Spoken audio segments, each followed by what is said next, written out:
Today I'm trying 3 soup recipes from Pillsbury Kitchen's Family Cookbook.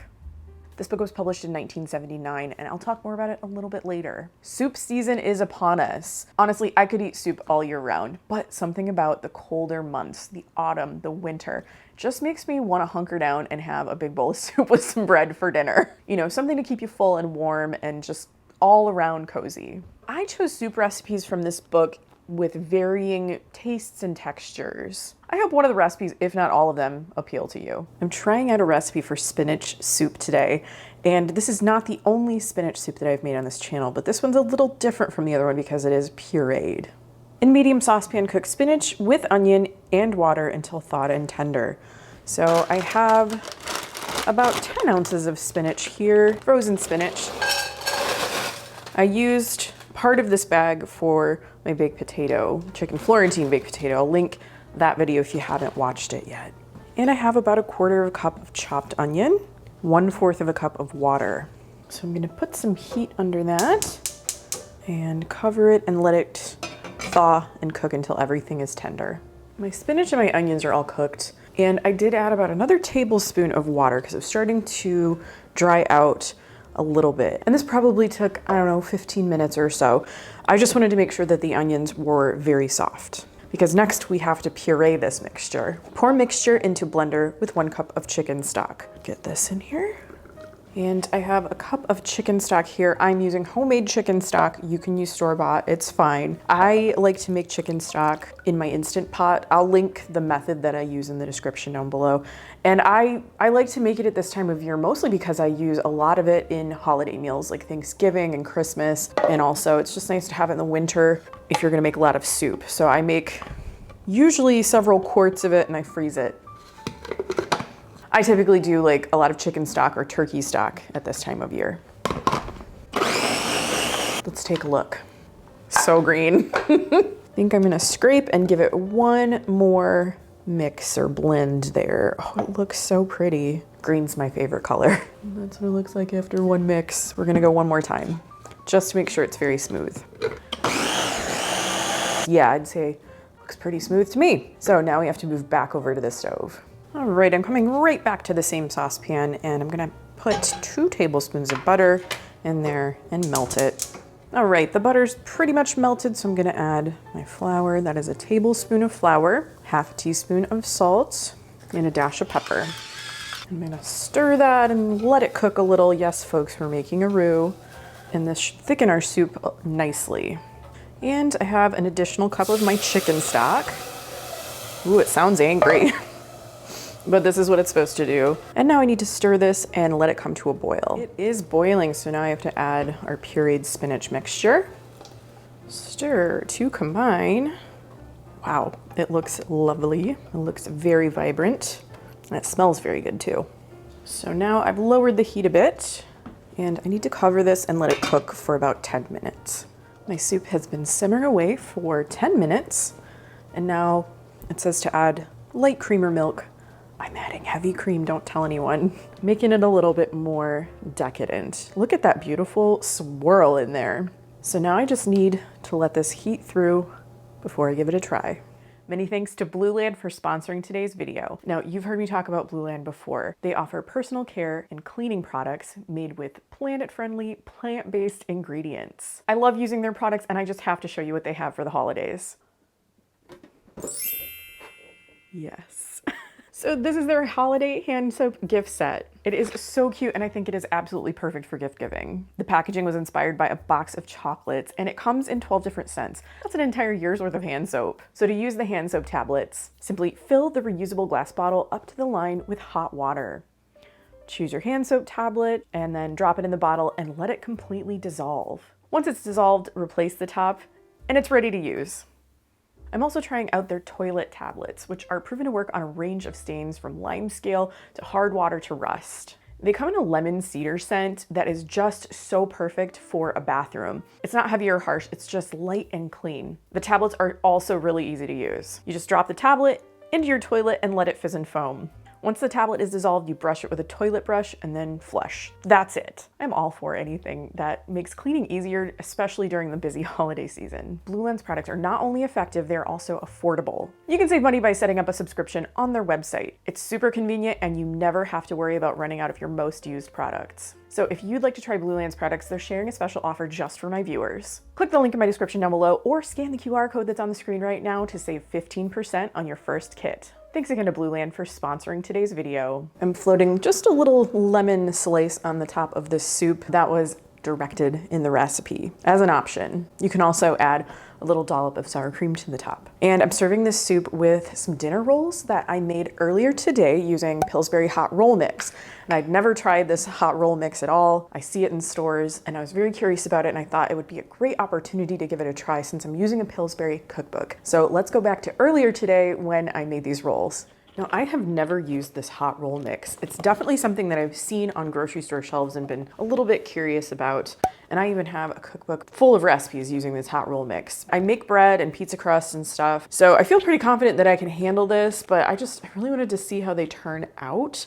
It says hot roll mix, cinnamon rolls, and pizza crust too, so you have options here. What's in the box here? We have the mix itself, and then we have a packet of yeast. I've also prepared a 9x13 pan by greasing the bottom of it as directed on the package. It says combine hot roll mix and yeast in a bowl and mix well. So let's start there. We've got the mix. And I've got my packet of Red Star dry yeast. Yeah, that's yeast. It looks like yeast. It says to mix this well. This is supposed to make a dozen rolls, and I thought this would go great with my soup, right? I'm a soup and bread kind of gal. I think that's pretty good. Add hot water, butter, and egg. Stir until soft dough forms. So I have my cup of hot water. The package says between 120 and 130, and I did take its temperature, and it's right around 120. And I have 2 tablespoons of butter. It said softened or partially melted, so I am there. I did this in the microwave. Let's just get you in there. Ooh, I can smell the yeast. The yeast is starting to wake up. And then I have 1 egg. Now I just have to stir this until a soft dough forms. Okay. Well, I have my soft dough here, but now I need to knead. So I need a little bit of flour. I'm gonna sprinkle that just a little on my surface here at my counter. Looks like I need to buy some more flour for my holiday baking. Knead dough 5 minutes until smooth. To knead, fold dough over toward, yes, I know how to do that. Okay. Ta-da! So you can see it's soft, but it's not very smooth yet. So that's what we're kind of working on here. I'm gonna do this for 5 minutes, so I'll see you in a little bit. So 5 minutes of kneading, and you can see how smooth this looks compared to how it looked when I had just mixed it. And it's like not really very sticky anymore. It's not sticking to my hands. So I think we're good here. And now I need to let it rest. So I'm following instructions here exactly as they are on the box. It says cover dough with bowl and let rest for 5 minutes. Normally I would put this back in the bowl and cover the bowl, but whatever they say, right? So I'm gonna cover the dough and set a timer for 5 minutes. So I have my prepared 9x13 pan that I'm just gonna set aside for now. And my dough, still there. Hasn't wandered off. It is nice, actually. This dough does feel good. Divide dough into 12 equal pieces and shape into balls. So I'm gonna divide it. I have my little bench scraper with like a sharper edge here. So we're gonna just divide it kind of evenly. I am probably not gonna weigh these dough balls. So I'm gonna eyeball it. You know, if I were doing this in a very serious way, maybe I would weigh them. We're doing this in a non-serious way. All right, so I've got 4. So I'm gonna divide each of those into 3. We're gonna try anyway. Ooh, those are nice. I just like dough, I don't know. They're gonna be different sizes and it's okay. These little guys, these are definitely a little smaller. I don't know if I'm gonna bother correcting that too much. So we got lumps here, lots of lumps, 12 lumps to be precise. It says to form them into balls and place in the prepared pan. I'm just gonna do it the way I would normally do it, which is kind of like this stretching motion. So I'm forming these, and I was gonna show you how I do it. Maybe you do it differently, but this is how I do it. Got your dough lumps. I like to take a dough lump and kind of stretch it and make it taut on the top. Make a claw. kind of, and then just kind of rotate this on the counter. And that way it ends up very like round on the top, but I'm gonna continue to shape these and then I have to cover them and let them rise. So I'll give you a peek at them before I do that. So I've got my round dough balls. Something I kind of like to do before I let something like this rise, I like to take a photo of it. And the reason I like to do that is because then, you know, if the recipe says like, let these rise for such amount of time or until doubled in size, you have a visual reference for what they looked like when you started. Maybe that's easy for some people to remember. It's not always easy for me to remember. So, you know, because I have a camera on my phone right here at all times, it's something I like to do. So I need to cover these. Just put some plastic wrap over the top. It says to put them in a warm place for about 30 minutes or until doubled in size. The other thing I like to do is I like to let dough rise in my laundry room, and maybe that sounds odd to you. My laundry room is like right off the kitchen and it's a small warm room. So usually it works out pretty well for me. Anyway, I am gonna go put these in the laundry room and I'll see you back here in 30 minutes. Ooh, okay, so you can see they have grown. This was just about half an hour, like it said on the box. Seemed to work out pretty well. Uncover and bake at 350 degrees for 16 to 18 minutes or until golden brown. That's what we're gonna do next. After I baked these for about 18 minutes, this is what they looked like. The box said you could brush these with some melted butter, so I did that. And just as an added finishing touch, I sprinkled them with a little bit of flaky sea salt. And I thought they turned out pretty well. Some of them are very large because I didn't weigh the dough balls, but the hot roll mix was very easy to use. I would say all in between your mixing, your resting, your kneading, your rising, etc., your baking, it probably took me about an hour and 15 minutes all in to make these. So I do like making bread. I think the convenience of this is that you don't have to measure quite as many things, but I don't know how they taste, so we'll see. I'm gonna try the soup first though. That is very good. That is very good. It's very smooth. It's very creamy. It feels elegant, you know? Something about this lovely pureed soup, it just feels a little fancy. But I think you could just have this as part of a lunch with like a sandwich or something too. But wouldn't this make a great first course for like a holiday meal? I like that a lot. And I'm gonna try a little of my dinner roll here. I have my softened butter. This is my buttery.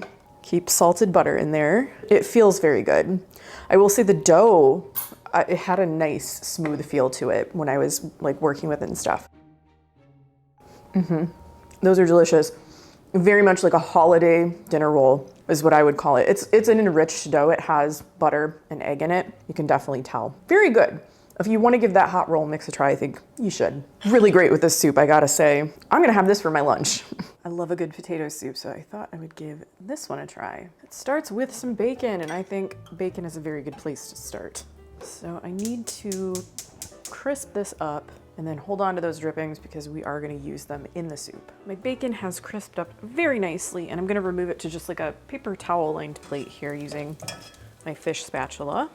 I don't believe I said it, but that was 3 strips of bacon that I diced up before cooking them. So I'm just gonna set this aside. We're gonna garnish the soup with this. But now we have all of this lovely bacon fat. And I actually did cut the heat because it's very, very hot. And I'm gonna start cooking my vegetables in this.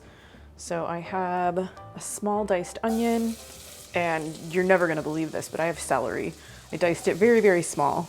It's fine for me in soups. I can take it. It's really more of a textural thing. I'm gonna let that cook for a minute. It smells wonderful. And you'll see, maybe you can see it on the camera, there's all this brown stuff, these brown bits at the bottom of my saucepan. That's gonna give everything really great flavor. There's a lot of good flavor packed in to those bits. I'm gonna bring the heat back. Oh, it smells so good. Unbelievable. They've gotten to know each other in there a little bit. You can see I didn't quite get all the bacon. So now I have some diced carrots. How good would this soup be on a very cold evening? It's cool right now. We're getting cooler. It's about 50. I'm here for it though. Okay, so we have our celery, carrots, and onions. Next comes the namesake, the potatoes. It's had 3 medium potatoes. If you'll remember, if you've watched my baked potato video, I had 2 monstrously large potatoes. So this is one of those and a small potato. And it made, I think, a good amount. It came out to be just right. I'm gonna stir that a bit, get everything mixed together, because we're gonna cook this in some liquid. It says water, it says 1 cup of water. I'm sneaking in a little bit of chicken stock because I think it's gonna add so much flavor. And I have homemade chicken stock right now. Give that a little bit of a stir. I need to cover this and let it cook for about 15 minutes.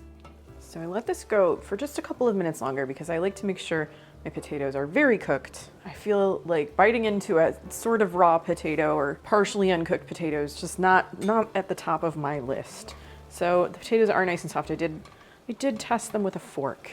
Combine flour with a small amount of milk until smooth. So I have a couple of tablespoons of flour here, and I've pre-measured my whole milk, and I'm just gonna add a little bit of that and mix it together. You know what I'm just noticing now? Just saw this. I was supposed to add the salt and pepper while I was cooking the vegetables. I'm gonna add it now and it'll be okay.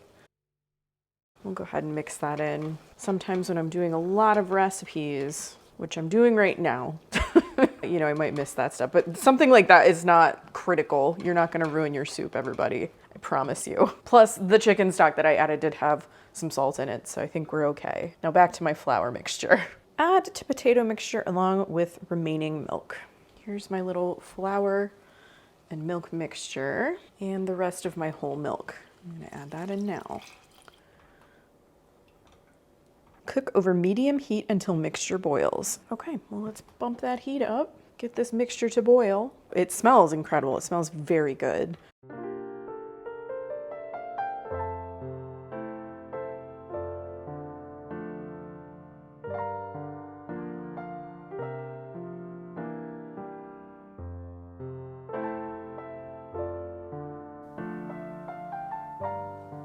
So you saw my lovely crock of soup. All that is left to do is to give this a taste, and it smells very, very good. The texture seems nice and thick.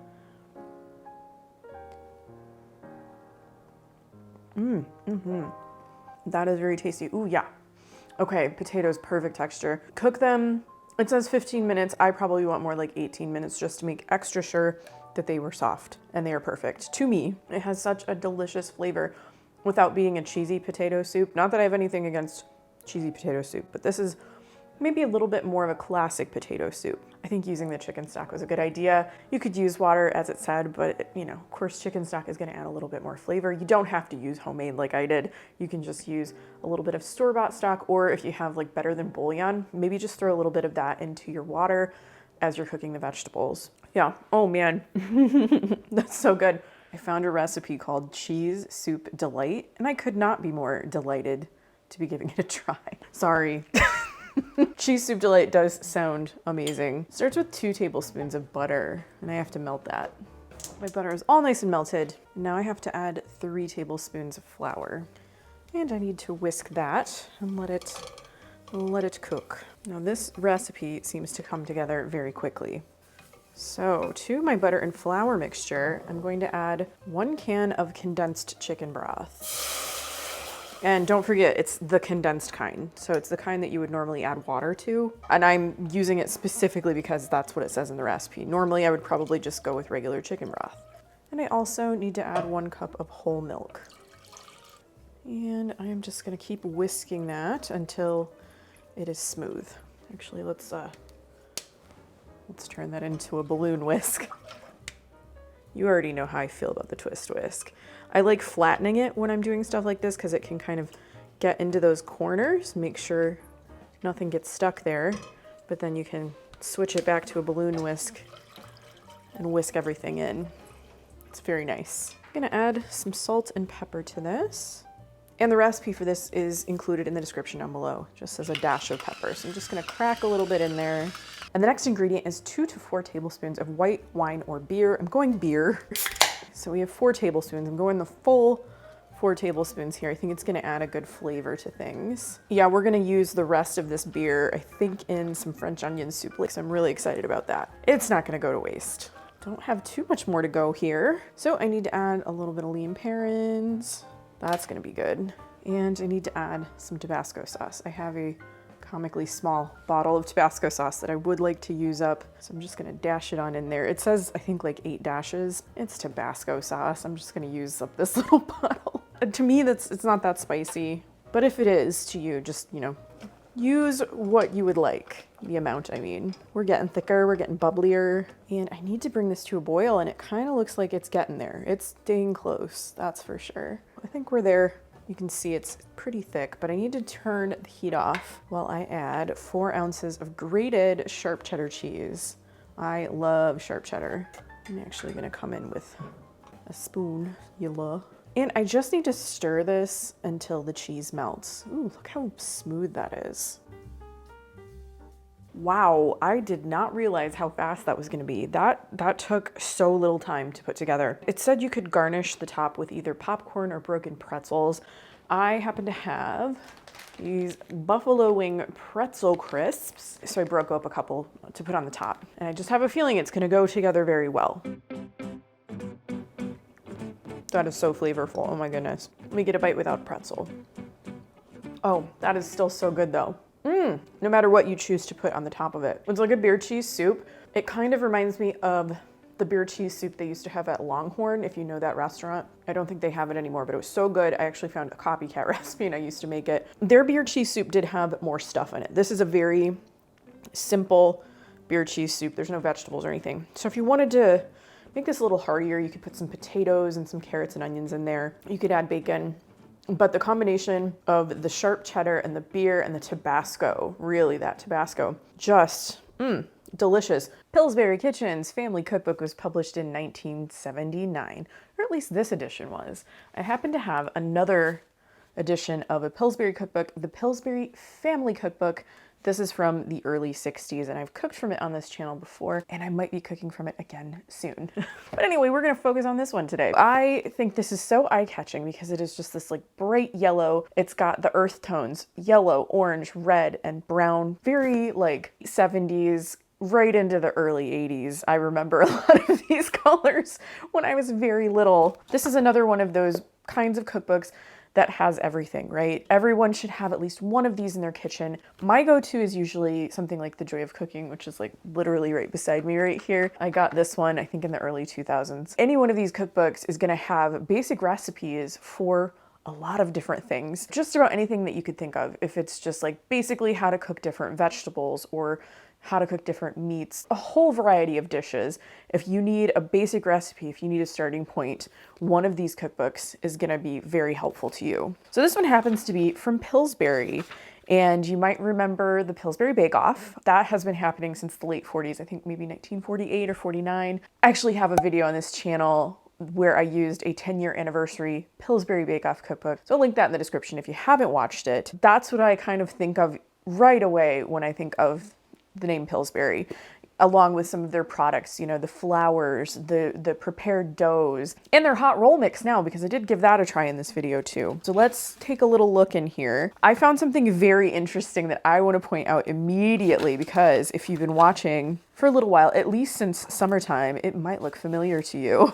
And that something is this particular photograph, along with the page next to it. Because this page says hot dog ideas, and I made a video about these very hot dog ideas from another cookbook. It was one of the small kinds of cookbooks that you would normally buy at like a grocery store checkout. I think it was like summertime recipes.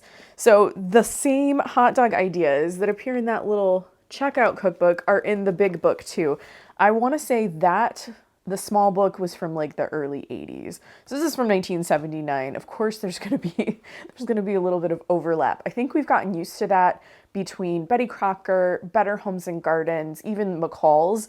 You're gonna see some of the same recipes that carry throughout different editions in different books, or if they happen to publish those small booklets, it's very common to see that. So immediately, like that was right on my radar, that caught my eye.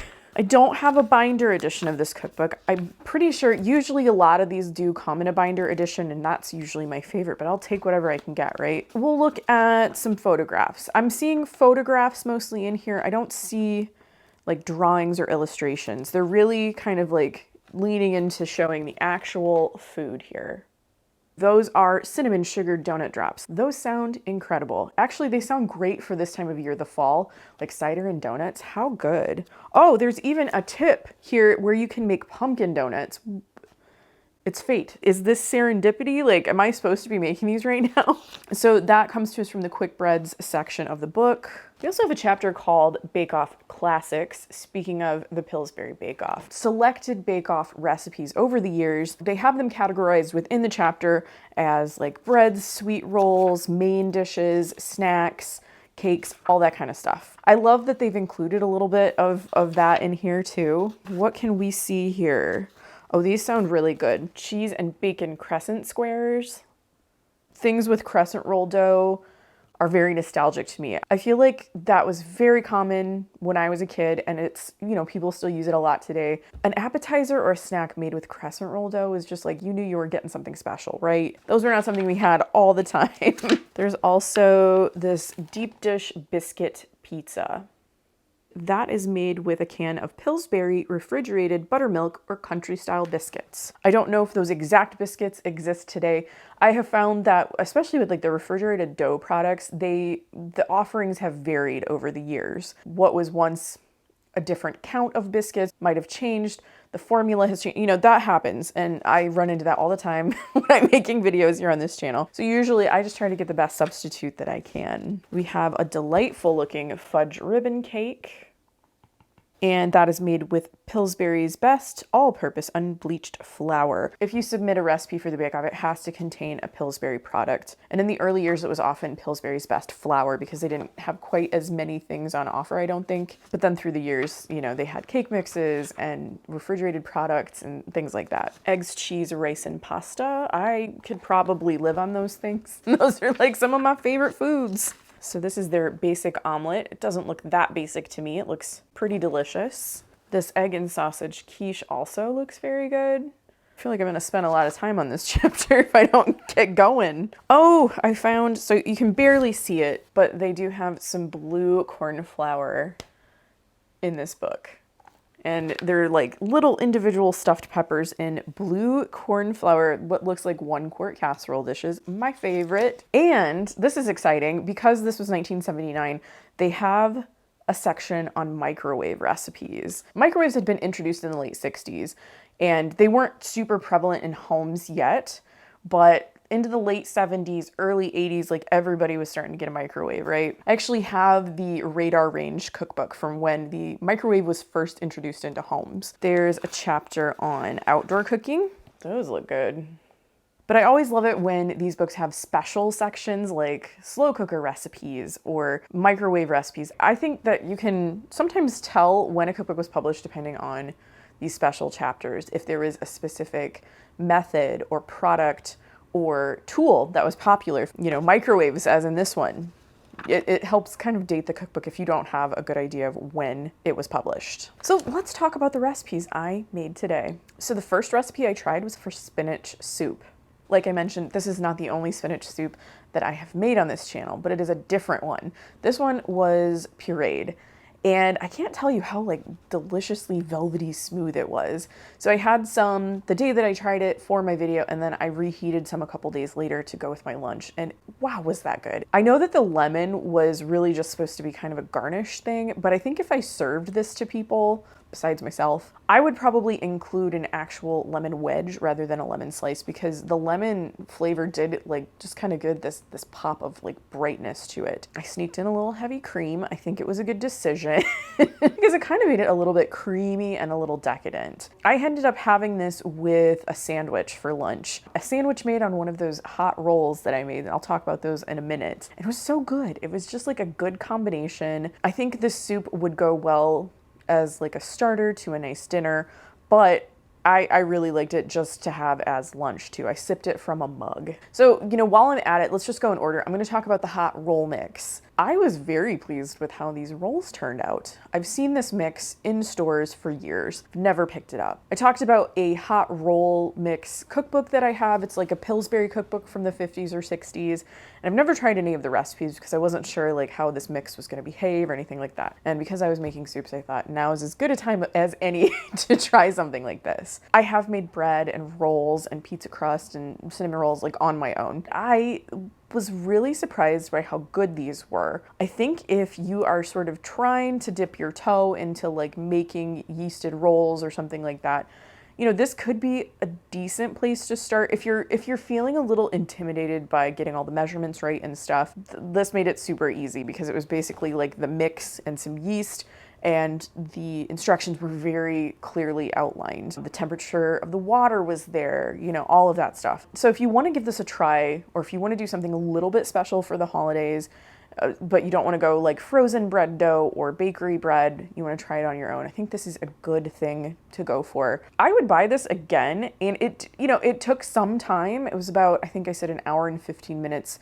from start to finish, which, you know, that is a good chunk of time, but it's not quite as much as some other types of breads and rolls that I've made. Sometimes those take a little bit longer. I feel pretty good about recommending these if you've not tried them before, but you've wanted to. I actually ended up using several of them. So I froze like half of the rolls. It makes a dozen. That's a lot for us. So I froze half of them. We'll see how they thaw, like how they are. But I ended up using some of them for sandwiches because some of them were a little bit bigger. I didn't weigh the dough balls. They were really good. I actually had one of them today. I made one of my famous ham and cheese baked sandwiches on one of those rolls, and it was so nice. But anyway, moving on to the rest of the soups. The second soup I made was just a good old potato soup. This was a really good one too. It was not like a cheesy baked potato soup. Love a cheesy baked potato soup, but this was more of a straightforward, like good old fashioned potato soup. It had a nice flavor. It had a really good texture. I did make sure that my potatoes were well cooked. I think that is so important. It's something I notice if I'm ordering potato soup from somewhere and I notice that the potatoes are like just ever so slightly crunchy, it can really kind of ruin my experience. But this one was good. I would say, you know, cook them to the doneness that you like, but I like them to be pretty soft. And I did use celery in this.